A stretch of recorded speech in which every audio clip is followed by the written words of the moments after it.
I understand you may have 3 votes. I just feel that this is a motion that could wait to September 2nd meeting.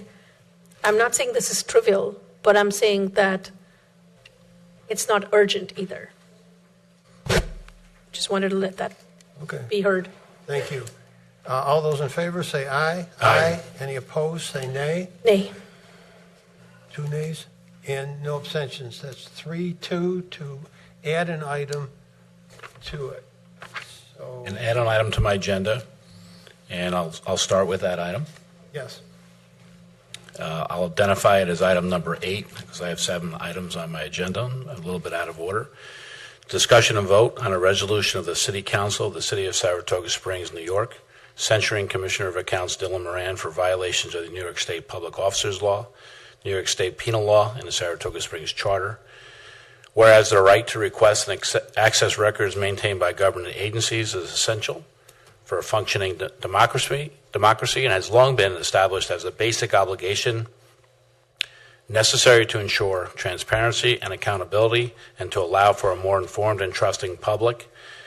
And whereas such right is codified in Article 6 of the New York State Public Officers Law, known as the Freedom of Information Law, which declares that the government is the public's business and the public's right to an open and accessible government should not be thwarted. And whereas Section 240.65 of the New York State Penal Law renders it unlawful for a government official to intentionally prevent public access to records subject to FOIL for willful concealment or destruction. And whereas on August 29, 2025, following a multi-day trial, Saratoga Springs Commissioner of Account Dillon Moran was found guilty by the Honorable Jeffrey D. Waite, Saratoga Springs City Court of 3 separate counts of New York State Penal Law Section 240.65 and did unlawfully prevent public access to records. And whereas the unlawful actions of Commissioner Moran are, in addition to the New York State Penal Law, in violation of the City Charter, Section 2.2, demonstrate incompetency in and maladministration of his office and constitute a breach of official duty and of the public trust. And whereas the City Council recognizes both its responsibility and its limitations in addressing such misconduct under the City Charter and the New York State law, and intends therefore to request appropriate review and action by the Governor of the State of New York, pursuant to Section 33 of the Public Officers Law, in addition to those actions of the City Council as set forth herein. Now therefore be resolved by the City Council of the City of Saratoga Springs as follows. The City Council hereby censures Commissioner Moran and rebukes his unlawful prevention of public access to records in violation of Section 89 of the New York State Public Officers Law, Section 240.65 of the New York State Penal Law, and Section 2.2 of the City Charter. The City Council hereby requests that the New York State Governor review and investigate the unlawful conduct of Commissioner Moran as described herein, and to take all actions deemed necessary and appropriate under Section 33 of the Public Officers Law. The Mayor shall cause a copy of this resolution to be forwarded to the New York State Governor, indicating the Council's request for the aforesaid review and investigation, and I put this in form of a motion. That's a motion. Is there a second? Second. Now can we discuss this? I just want to say it does not give me any pride or joy in doing this, and I think it's shameful, but ultimately the election of November 4th will be all of our job performance reviews. So I apologize for earlier exchanges, but I do not take this lightly. Can I again ask the question, why can't this wait until September 16th? I'm sorry? Why can't this wait until the next September meeting? Because I believe it's our job as leaders, when there's conduct that's egregious and misappropriate, that we should call that conduct out. As soon as we possible. can in September. I mean, why the need to initiate it as an urgent matter? Because there was no urgency to this. Again, I want to explain, right? When we have added an item to the agenda, it was because, something was expiring, something was needing to get paid, especially important things like payroll, or like I said, we were honoring somebody that something had happened. The decision has come out on Friday. It came out after the pre-agenda meeting. Fine, it could have waited until September, 16th, which is the next city council meeting. So I'm trying to understand why the urgency. I would appreciate an answer if... Sure, I'll get, yeah. I believe the conduct by Commissioner Moran was egregious. I believe he was convicted by a judge, and it was necessary to take immediate action. The timing of it, we differ in our opinion. I think we should take immediate action to condemn the conduct of Commissioner Moran. And, sorry, go ahead if you want to. They can do whatever they want. This is a political hit job. We know it. That's okay. He wants to get his pound of flesh. He wants to change his story. But, we do need to reflect that in the matter of the city, or rather county of Saratoga Springs versus Jason Golub, Mr. Cole refused to turn over court-mandated discovery of his owned items. I put in one FOIL the entire time I've been in office. This man blocked it for a year. He blocked it for a year. I'm going to. Apparently that's the step. I was trying to resolve it through normal means. I was trying to act like a civilized person. When I walked into office on January 1st, 2024, it was with the spirit of cooperation.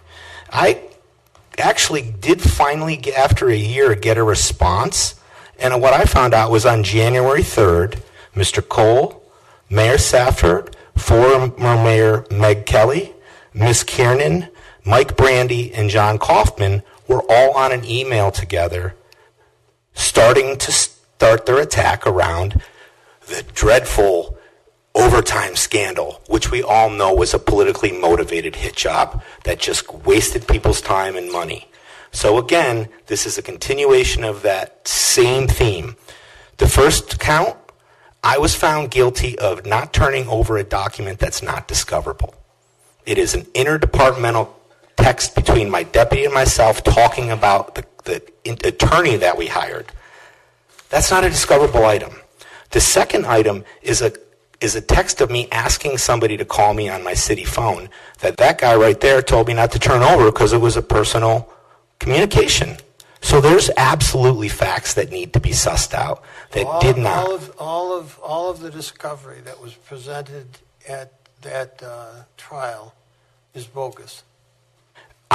Listen, I have the right to appeal. I have multiple avenues for appeal, and I'm going to follow through that appeal. You don't have an excuse for not granting my FOIL, except for, quote unquote, as I was told by the FOIL official, it's too political. Of course to it. Okay, so, but that, Yeah. Okay, so I'm going to take, do you want to talk? I just want to say I disagree that I didn't turn over court-mandated documents. That's another issue. Commissioner Moran has a habit, and he's masterful at it, of deflection and not taking accountability. So I take accountability. I'm afraid you don't, Commissioner. Right. You break rules all the time. I do. Blame everybody else for it. I break rules all the time. You do. Really? I mean, like like what? Name one. I mean, it's like for you, rules don't exist. It's really sad. You guys don't follow a single rule that exists inside this You're building. always It's complaining hilarious. about- It's hilarious. Complaining about that, But you don't. Commissioner, you do not follow your own rules. What are you talking about? All right, I was going to remain silent, but we'll go with the 2019 fake DOH claim. What are you that talking made. about? The 2024, where you called me in an attempt to convince me that you could change the special election date. The 2025 donation you made under a false name or a colloquialism. And those are just three different examples of things that have been brought to the public light. We don't enjoy this, and we wish it didn't happen. It's only happened once in, I think, 50 years or more, and it's unfortunate. So, unfortunately, you were found guilty. Yep. And you have the right to appeal. Yep. And you can pursue that right. One second. this Get is away with a lot of stuff.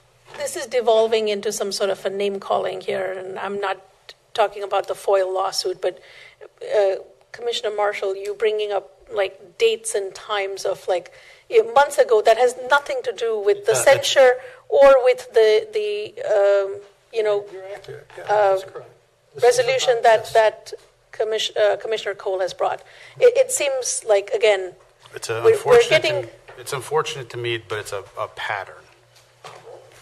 Well, if we are talking about patterns, we can start going down this road of name calling. Mayor Safford said that he had a meeting with MLK when he didn't, and MLK said that he didn't. Mayor Safford said that he met. MLK now because they. Well, yeah, you did after MLK said in the news I that was you working with their hadn't. president. I mean, that was a whole misunderstanding, but that wasn't allowed. Yes, it was you But telling but we have actual Times Union story that MLK folks said you didn't meet with them. All right. Again, this is. And I think the mayor also said that he met with the governor, and then again there was a correction that he did not meet with the governor. I So, did meet with the governor. oh my God, the correction was that you met with the governor's The deputy aide. was right there. I just talked about short-term Well- rentals. Right, but there was a we will- correction to the story that you spoke to the governor about, you spoke to the aide. Short-term rentals. I did talk to the governor. I can show you a correction to the story that Dispatch printed. So I want to point out that we're not going to win this battle. I think we should discuss the resolution that is brought Let's get forward. on with this. Yes, thank you. I'll take a vote. All those in favor say aye. Aye. Any opposed, say nay. Nay. No abstentions. This matter passes 3-2. All right. Thank you. Thank you. On to public safety. Item number 1 on my agenda, announcement regarding new speed limit signs. I'd like to remind the public that on August 19th, the City Council approved